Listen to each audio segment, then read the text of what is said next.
Hey, if you're a property owner or maybe a land manager and you've heard of drone operators doing deer herd analysis, sometimes people call it population analysis or deer counts, and you're curious about that, what is deer herd analysis? How is it done? And what do you get from it? Keep watching here. I'm going to go through all of that and more. Moving to start point.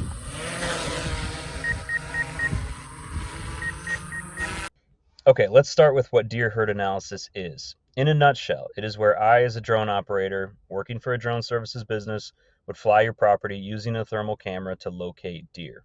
The thermal camera sees heat, so it's basically going to defeat any natural camouflage that deer might have. And trust me, even under heavy conifer cover, evergreen trees, thick brush, it's going to see enough little flecks of heat that we're going to pick it up, we're going to stop, reposition, and make sure that we get some good imagery of those deer. So the name of the game is we use the thermal to find the animals themselves. Then we switch over to the high definition color imagery. We zoom in, get some really good video of every deer. Obviously, I spend a little more time on the bucks, but we make sure we get a full count of every deer in the group. Now, depending on the time of year, we can also give you a buck to doe ratio. As it gets a little bit later in the season, bucks start losing their antlers. This can get a little challenging, but probably the most important thing that we're getting and can still get even after antlers drop is where deer are bedded on your property, the habitat they're in, the surrounding habitat, and then we can give you some recommendations on what you can do to improve your property and move those deer to where you want them. A quick comment on ethics here. Maybe you've heard this takes the woodsmanship out of hunting, it's cheating, or negative comments like that. Listen, this is not any of those things. It is a tool to help you with your land management, and it's data to get a snapshot of how many deer are using your property, where they are, and again, ideally, it's going to give you some goals and objectives to improve your property. A lot of people elect to do this after the rifle deer season to see what bucks made it through the season. Nothing wrong with that either. Just realize this is not, where is that big buck so I can go out there and kill him. That's not what this is. Now, how do I do this? Everyone has a little different technique. You'll see some guys just flying willy nilly looking for hot spots.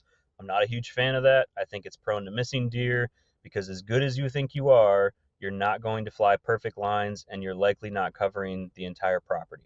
So I use a very structured approach to this, where before I ever set foot on your property, I'm in the office looking at maps, specifically the terrain, noting how much conifer cover you've got, and then I pre-program the drone's flight lines so that I'm going to be able to see into that narrow little drainage that's got hemlock on both sides. I'm going to see everything on that steep hillside that drops down into the river. I can pre-program the drone to fly in such a way that I can cover those areas effectively. I also set my flight lines so there's about a 20 to 30% overlap in the camera's view shed. So if my altitude is about 250 feet, then I can see a swath of ground that is about 70 feet wide. And so I'll put the flight lines at about 50 feet apart. So I always have really good overlap. I know I'm covering your entire property. I adjust my altitude along the way. So I'm also maintaining a consistent altitude so that the view shed stays consistent. And unless there's some kind of special circumstance, I almost always do these surveys during midday when deer are bedded down so they're not moving. I'm not going to double count anything. Point being, rest assured that this is not some haphazard flight, at least not the method I use. It's well planned, it's executed to maximize coverage of your property and make sure that I'm not missing any deer. Now, once the flight is complete, what are we passing on to you? Meaning, what specifically do you get? What are the deliverables on a project like this?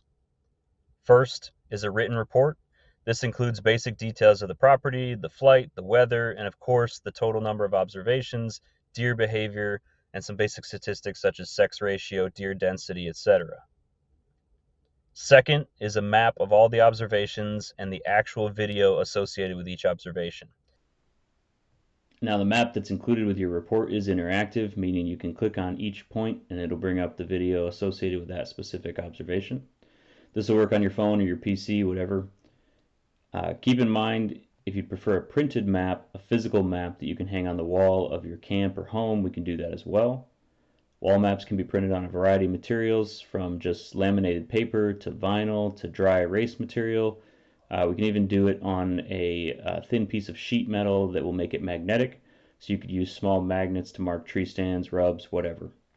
These maps can be printed in a variety of sizes from 2x3 to 3x4 or even larger if needed. Now, if you would prefer an electronic version, we can definitely do that as well. The two main options to view that electronic map in an interactive way are going to be Google Earth or Onyx. Google Earth is free. There's an app for your phone, iPad, tablet, whatever. Onyx is not free, but it's relatively inexpensive, and a lot of people are already using it. Now, I prefer Google Earth, and I'll tell you why. If I send you a KML, which is a Google Earth file of all the locations of the deer on your property, and you open it in Google Earth, you can click on each point and it'll bring up all the details of that observation, right? So when was the observation taken, how many bucks we saw, how many does we saw, some comments on the deer behavior, things like that. The best part about that is that I can also embed a link to the video of the observation itself. So you just click that link and it brings up the video of what was actually seen at that spot.